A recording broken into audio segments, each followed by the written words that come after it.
When kaya? That was our talk until we reached his bedroom. Kunot ang noo ko nang ihaga niya ako sa kama. Uy, ano to? I looked around his room. Akala ko ba kakain? Di siya sumagot. Nagwala ang puso ko nang lumuhod siya sa gilid ng kama. Kinalas ang dress shirt niya. Falcon? Kakain nga. Aniya sabay tingin sa akin at kalas ng botones. Anong ulam gusto mo? I immediately felt hot. Tila nagtaasan ng balahibo ko kaya napaupo ko sa kama at pinagmasdan siya. Gusto ko ng... Kinagat ko ang labi at walang habas na tumingin sa kanyang ulo hanggang doon. Hotdog mo. He tilted his head when he removed his shirt, untucking it from his pants. Nang lumantad sa akin ang dibdib ni Jericho, nahulog mula doon ng kwintas kung saan ang wedding ring kong suot. It turned me on more. Lumunok ako ng marahas. He moved closer, crawling towards me. Sumandal ako sa headboard ng kama nang humawak si Jericho sa banda roon. His scent enveloped my nostrils, invading my system. Nang ikulong niya sa pagitan ng kanyang hita ang hita ko at lumod sa harapan, mas naginit ang pakiramdam ko. I am almost 8 months with our baby, but why? Why does I still have this intense hots for him? Why? My eyes landed on his ripped body. His six-pack abs are displayed in front of me. Sarap naman. I mumbled and touched it affectionately. Halos mapaso pa. Gusto mo? He asked and tilted my chin to meet my eyes. I do. Gustong gusto. He moved his head down at my eyes shot that instant. Humaba ang nguso ko at nagantay ng alik pero walang dumating. Sa halip, ang tawa lang ng kumag kaya napamulat na ako. I'm sorry, babe. You are adorable. He laughed and gave me a kiss on the forehead. Let me just get my shirt. I love you. Lutuan na kita ng hotdog. Nalaglag ang pangako nang may kinuha sa Jericho sa may headboard. Pinakita pa niya sa akin ang shirt niya bago walang hiyang nagbihis. Tinakpan ng pasalubong kong pandesal at ang hotdog ko sana ay nawala nang tumayo siya mula sa pagkakaluhod. Your clothes are in the closet, babe, he said and entered the bathroom. Let me fix a warm bath for you. That night, I was happy finally seeing Jericho this way again. Like before, serious but talkative to me. We ate together. Kinuha ko yung hotdog maski ang nasa plato niya pero hindi siya nagreklamo. Tatawa-tawa pang pinagmasan akong kumain. Nang matutulog na, hindi na siya pinatabi sa akin. Why not? He asked pouting. Kasi, may anak na tayo pero syempre, di naman ako ganon kakiris sa'yo. What? He laughed. Choosy kasi ako eh. I pointed myself. Kaya dahil hindi pa tayo mag-boyfriend, doon ka muna sa guest room. Francesca? He whined, but I lifted my hand and waved at him. Bye-bye! I exclaimed happily and grinned, closing the door on his face. But it's late at night and I still couldn't sleep. Pabiling-biling ako sa higaan at nalulungkot kaya tumayo ako. I touched my stomach and sighed sadly. Hanap natin si Daddy, baby? I murmured and when I felt her kicked, I got no choice but to stand. Kiwi, Kiwi, I chanted as I walked towards his room, hopping. Gusto ko, Kiwi. Gusto ko, Jericho. I chuckled when I realized my stomach looked like I just swallowed a whole fruit of large watermelon. Pwede na nga raw gawing pang bowling. I touched my stomach more. Jericho, Jericho, Jericho, I chanted too. The same time I said that, the door opened. Namilog ang mata ko na makita ko si Jericho. Gulat na gulat, kaya mabilis kong ipinikit ang mata. Babe, he called. Shit! I almost cursed under my breath. Francesca? He called when I walked towards his room with my eyes closed. What? He asked, pero tuloy-tuloy lamang ako. Dahil nga nakapikit wala ako nakikita, kaya pakapa pa ako. Are you sleeping? He asked and held my arm. Oo, I answered but stopped when he laughed. Oh, you are? He said. His voice laced with amusement. Bakit siya natutuwa? Di ba siya naniniwala sa akin? Sleepwalking to. I murmured and he laughed more, kaya kumunot ang noo ko. Dumaing pa nang tumama ang tuhod ko kung saan. Oh, I see, he said with amusement. My piglet is sleepwalking. What an adorable pregnant babe. Oink oink. Ang lalaking to. Binuhat niya ako. Kumapit naman ako sa kanya habang nakapikit na rin at naramdaman ang pagpapahiga niya sa akin sa kama bago tumabi. He held my waist after fixing our comforter. His breath touched my cheek when he cuddled me, dahilan para mangiti ako. I moved my body closer and tried hugging him back. "What a sweet babe," he whispered. "Good night, Francesca." "Good night, baby. I have work tomorrow but I will cook you breakfast. What would you like to eat?" "Hot dog." Bulong ko sabay dakma noon at napamulat ng mata nung halos mahulog siya.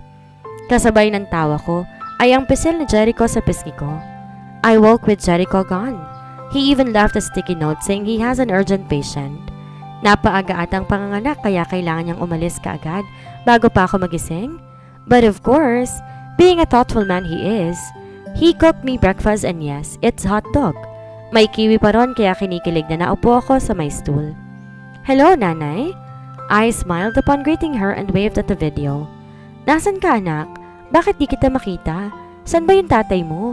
Sinasabi niyang hindi ka marunong mag-video na to eh." A chuckle left my lips when I noticed nanay covering the camera kaya hindi niya ako makita. "Tinatakpan mo kasi ang camera, nay," sabi ko at kumuha ng kiwi sabay kain. "Ha? Paano to?" "Tanggalin mo ang kamay mo sa camera, nay," I muttered. "May makikita kang Diyosa." She moved her hand. Nagpo-pose pa ako nung makita niya na ako sa camera. "Ay, sus mio Marimar," she exclaimed when she saw me posing in the camera. "Oh, diba, nay?" I grinned. "Diyosa." "Diyosa nga." Tango-tango niya kaya nangisin ako. "I told ya, Diyosa ng Karimlan," she commented, definitely stopping me from taking cute poses in the camera. "Nanay nga," I whined when she began teasing me again. "Ganyan ka ba talaga sa nag-iisa mong anak? Reyna pa to sa lagay na to ha?" "Alam mo ba, Francesca, gumanda ulit ang panahon dito. Lumitaw ulit yung araw nung umalis ka. Mas yumabong din ang mga pari ng tatay mo," she teased, and when I began glaring at her, doon na siya tuwang-tuwa. My nanay is fond of teasing me. She likes making fun of me. Pero sa kabila noon, mahal na mahal niya ako. Ang tatay ko naman ang superhero ko. Ang nagtatanggol sa akin kapag natutuwa si nanay na alaskahin ako kahit di naman ako gatas. I was not their biological daughter. I'm an orphan. Swerte ni nanay at Diyos ang nakuha nilang anak, kaya mapapa-thank you Lord ka na lang. I laughed with my crazy thoughts and shook my head. But despite the thought that I was not from them, I was still lucky because I had them. They raised me to be the woman I am now. They raised me to become this strong, this competitive and pretty, and I am always grateful for that. Thinking of it, I was not really looking for my real parents because I had enough love from my nanay and tatay. Nung bata ako, nung nag-uumpisa pa lang ang laban ko, wala akong totoong naging kaibigan at ngayon, marami na sila. I have my kind in-laws, a husband technically, no. Naglalandian lang naman kami pero manliligaw ko pa lang daw siya kahit may baby girl na kami. Despite the challenges I had, despite the pain, I am lucky I still have family and friends to look after me. Someone who I could lean on when I needed some shoulder. My Jericho. That snob Elsa may look pretty stiff and cold but he is warm to me. The cold never bothered me anyway. I have my nanay and tatay. Malungkot isipin na hindi ko kilala ang mga totoong magulang. But what is sadder for me is having and knowing who your biological parents are but not feeling of having one. Sorry. My eyes remained staring and Vanessa who called me first when she got released in the hospital. I was a mess. It was Dean who made me feel I am important before. The reason why I got so attached to him. Hindi ako sumagot. Hinayaan ko siyang nagsasalita sa harapan ko habang nakatungo at nanunubig ang mga mata. Before, he was there for me. Always. Nang walang pakialam ang mga magulang ko, nandyan siya para samahan ako. I know he's always cold. He rarely laughed around me but his presence alone, it was enough. I felt like I was needed, that someone cared for me. She chuckled lowly. Sabi ko nga, mahal na mahal siguro ako ni Dean kaya ang lakas ng loob ko na maging ganon. I became a whining kid, a demanding one. I even threatened him I would break up with him if he won't quit his job. He loved his job, Vanessa. You cannot take it away from him. I know, she nodded. But I was selfish. Ang yabang kong isiping pipiliin niya ako kaysa sa trabaho, pero mas mahal niya palang trabaho kaysa sa akin. We became toxic to each other. I became selfish and he worsened. His attitude is until we clashed and it ended. I was really sure when we both sober up and cooled off we might be together. Her eyes glanced again but he met you. At me. I have never Dean smiled and laughed like that, so I was really jealous. Wala akong masabi. Tahimik ko lang siyang pinagmamasdan dahil ang tagal na nung huli ko siyang nakita. Hell, I thought he's in love with me before but he really is not. Nasanay lang na nandun ako kasi ikaw. Ikaw lang yung nagpapangiti sa kanya ng ganon. Ikaw ang pinakasalan. Ikaw ang hinahanap niya nung nagising siya. What do you mean? I asked. He was looking for you. He is. She nodded. But I always caught him looking at you. Just staring at you when you weren't looking. He may remember me but his heart knows you. I'm sorry but I got so jealous and became selfish. I grabbed that opportunity and ruined your image. Doon na ako napabuntong hininga. I'm sorry, Francesca. Her eyes swelled. I was desperate. I'd lied to him so he would despise you. I was just so hurt. I wanted someone to care for me again because I haven't felt that when he was gone. My family don't care for me. Naghiwalay ang dad at mommy. They gave me everything, but I never felt love. Kaya nasaktan ako. I understand, Vanessa. I nodded at her. But you know, you hurting does not mean you will also hurt other people. Kung ayaw mong mangyari sa'yo ang isang bagay, bakit mo gagawin sa kapwa mo? Her eyes swelled more as she lowered her head. I'm sorry. No matter how hurt you are does not justify and will never give you the right to inflict pain for others too. Bulong ko. I'm sorry. She sniffed and held her cup of coffee more. Sorry because I ruined your marriage? Kung di sana ako miksena. Is it true? You attempted to kill yourself that time when he came. Natigilan siya. Nakita kong hiya sa kanyang mata hanggang tumango siya ng paulit-ulit sa akin. At bumuhos ang luha. I am so sorry, Francesca. She sniffed. He won't talk to me no matter how much I tried. I wanted so bad to apologize and explain. I wanted to say sorry for hurting him physically, for manipulating his emotions, but he won't. Umiling siya. I understand where you're coming, Vanessa. I nodded. Kagaya nga na sinabi ko, mahirap na hindi kilala ang totoong magulang. Pero walang mas mahirap na kilala mo nga sila pero wala ka namang nararamdaman na nandyan sila. She nodded. Nagulat pa ako nang hulihin niya ang kamay ko at pisilin. Thank you, she muttered, for understanding me. I learned my lesson now, hindi na ako uulit. I felt sad for her. She had to go to the hospital to heal and I was mad at her before for doing that pero ngayon, awa na lang ang nararamdaman ko. Sorry, she murmured. I am so sorry to you and Dean. Promise hindi na ako manggugulo. I won't say it's okay because it wasn't, Vanessa. I squeezed her hand. But mistakes are normal. As long as you are learning from it. As long as di mo na uulitin, I forgive you. Thank you. She burst out in tears. Nagulat din ako at ang mga tao nang humagulhol siya nang tumayo siya at yumakap sa akin. Thank you, Francesca. Thank you. Forgiveness is hard but giving it to people who wronged you wholeheartedly and sincerely is harder. But I am happy because I was strong enough to give it to her. She then offered to watch a movie with me at mukha namang sincero siya, kaya't sumama na ako. She would tell me things that I would interact with her and smile. Thank you, Francesca. Regards na lang kay Dean. She smiled and looked at my stomach. I hope your baby would grow up with a complete family.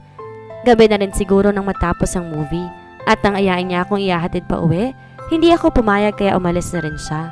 But right when I was about to call a cab, I remembered my phone and got confused when I saw the missed calls from him. Babe calling. Nagtataka. Sinagot ko yon at nagulat nang marinig ang galit na boses nito. Where are you, Francesca? His voice roared in the other line. Ha? I asked. Mali. Mall? Sinong kasama mo? He asked, enraged and panicking. Is it Vanessa? Nagulat ako. Napakurap-kurap at napaisip kung paano ni Jericho ang nalaman. I did not tell him I'm meeting her. I know he won't allow me. I know it was risky but Vanessa sounded sincere and I wanted to close that part of me in life. I would like to be mad forever. How did you know? Shit! Where are you? I am tracking your phone, Francesca. Are you still in the mall? Oo. Nagtataka kong sagot at hinawakan ng tiyan. Nagsimulang kabahan. Where are you? Kasama mo pa siya? Seryoso ni Jerry kong tanong. Narinig ko pang busina kaya nangunot ang noo ko. Dean Jericho, are you driving? My voice raised. I am asking you, Francesca, are you still with her? Mas kinabahan ako sa diin ng boses niya. Tila may kinatatakutan or ano. I looked around and felt chills when the cold wind touched my skin. No! I shook my head, feeling creepier now when I feel like I'm being watched. Wala, Jericho. Kumalma ka. Tatawag ako ng cab at uuwi na. I didn't know she will be released this soon. Nasaan ka? Don't move. I am near the mall. Okay. I nodded and looked around. Maraming nag-aabang na sasakyan kaya medyo kampante ako. Ano bang meron? I asked and touched my stomach more. Are you sure you're okay? He asked. If she came back, don't come with her. Ano ba kasing meron, Jericho? Naguguluhan ko ng tanong. I'm nervous now. You won't tell what it is. He sighed but then cursed again when I heard a loud honk from a car in the other line. Dean Jericho, careful! You're driving! I hissed. Tell me what it is. I'm fine. Marami akong kasama kaya walang mangyayari sa akin. I'm here, he said in panic at narinig ko ang pagsara ng pinto ng sasakyan niya. Where are you?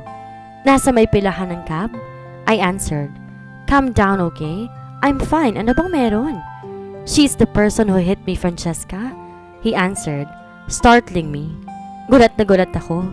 Naibaba ko ang phone na hawak ko at saktong pagangat ko ng tingin, nasa kabilang kalsada na si Jericho. He noticed me and that's when he lowered his phone. He looked stressed and in panic. Siya lang ang nag-iisa sa kabilang part ng kalsada, kaya halos tumakbo na siya para lang mapuntahan ako, pero hindi magawa. As I was stunned and still shocked, I saw how the street slid from red light to the go sign as it turned green. That's when Jericho took a step and ran towards my direction. Pero natulala ako nang masaksihan kung paano may rumaragasang sasakyan ang tungo sa direksyon ni Jericho. The screams from the people filled my ringing ears when my husband got hit. At halos mapaupo ako na makitang ang kulay berdeng ilaw na nagbibigay liwanag sa kalsada na haluan ng pula mula sa kanyang dugo. At dito na po nagtatapos ang kabanata ng ating kwento. Sana'y muli niyo po akong samahan sa mga susunod pang kabanata. Maraming salamat po. Ingat po tayong lahat.